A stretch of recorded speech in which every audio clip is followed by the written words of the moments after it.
One of the most important issues of our competition with the Chinese Communist Party is its theft of intellectual property from leading universities and research institutions in the United States. This theft is critical, in large measure, because the United States tends to thrive economically and militarily on its ability to invent, improve, adapt and adopt technology faster and better than most other nations. If that competitive edge is dulled, it may mean commercial failure, or worse, military failure. Fortunately, there are people who are fully aware of the risk posed by the Chinese Communist Party and are doing something about it. One of the unlikely heroes in this new Cold War is Chris Sprowls, the Speaker of the Florida House of Representatives. Mr. Sprowls, a graduate of the University of South Florida and Stetson Law School who has the direct manner one would expect from the son of a New York City police detective, says simply, China is expanding traditional warfare through the theft of intellectual property.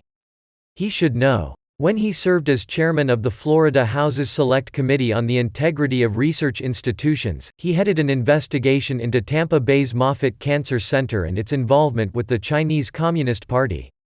In that instance, Alan List, then the CEO of Moffitt, which is one of the leading research institutions in the United States, was recruited with 3 researchers to join the 1,000 Talents program. That project is designed specifically by the Chinese Communists to bring native-born Chinese scientists home and to recruit, wherever possible, foreign talent as well. In Moffitt's case, the recruited employees accepted cash honorariums, paid travel and other pay not disclosed to Moffitt. Mr. List and other Moffitt employees set up personal bank accounts in China to receive tens of thousands of dollars in payments from 1,000 Talents. The experience with Moffitt confirmed Mr. Sprowls' belief in the need to be aggressive in protecting state research institutions and state-developed intellectual property. The problem of Chinese communist infiltration into American institutions of higher learning is pervasive. He is almost certainly the first state legislator in the nation to engage in oversight on this issue, and unfortunately, there have been instances other than Moffitt. The most egregious of these was a University of Central Florida researcher, who fled back to China once it became apparent that the authorities were looking into his work and the possibility that he was sharing it with China. Mr. Sprowls makes the point that essential questions need to be asked. How are researchers being screened? How are facilities being audited? What policies are in place to assess relationships with China? It is obvious to him that states have a major role to play. They appoint boards of trustees to universities. They fund these schools. They provide funding and favorable tax treatments to companies, hospitals and research institutions. As if to make the point sharper, a week after I spoke with Mr. Sprowls, a Massachusetts Institute of Technology professor was charged with grant fraud for allegedly hiding his relationship with China. The FBI in Boston said MIT professor Gang Chen failed to disclose his work with China to the United States Department of Energy when he applied for millions of dollars in grants.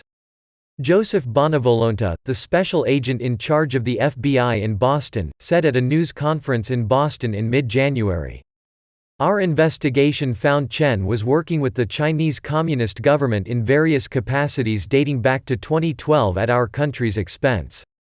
Mr. Bonavolonta said, "In applying for these scarce federal grants, we alleged Chen failed to disclose that he was acting as an overseas expert on science and technology for the Chinese Communist government after China's consulate office in New York asked him to provide expertise and advice in exchange for financial compensation and awards." Last year, Harvard chemistry professor Charles Lieber was also charged by federal investigators with lying about his ties to China. While there is no evidence that the cases are connected, Mr. Lieber and Mr. Chen are both involved in nanotechnology. Let's circle back to Mr. Sprowls for a moment. His inaugural address as the Florida House Speaker was a masterpiece. In it he noted, discussions about accountability make some people uncomfortable. But we can't be afraid to be honest when something isn't working. Silence strangles the truth. We can't avoid talking about the things that matter because the conversation might be controversial.